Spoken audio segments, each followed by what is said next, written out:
લે બાપરે, આ વરસાદમાં પાણી બહુ ભરાઈ ગયું ખેતરમાં. લ્યા આપણે પાણી કાઢવા જવું પડશે. ના ખેતરમાં બહુ પાણી હશે. બોયા તળાઈ દો બધા.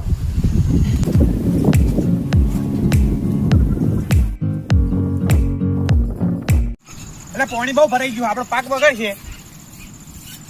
એ આપણે પાવડો લાવવા ભૂલી ગયા. તો જિંદગીમાં પહેલી વાર સારી વાત કરી છે કે પાવડો લેતા આવ્યો. લેતા કે પાવડો હા જાઉં. બહુ બગડી ગયું. એ લો લે. તું પાણી કાઢી દે, હું ખેતરમાં ઓટો મારીને આવું. ગાડ તું ગાડ અમરી જે કર એ તો કરું છું તાન. એલા હું કરો સાઈડમાં જતો રહે.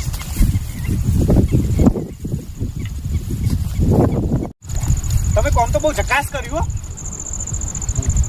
આ બહુ કમચોર આદમી પાવ. ના હોય એવું. 4 વર્ષથી મારા જોડે કોમ કરે હા. એ હેડો કોમ થઈ ગયું, બહુ વરસાદે આવો ભાવ. Chin tabak dum dum.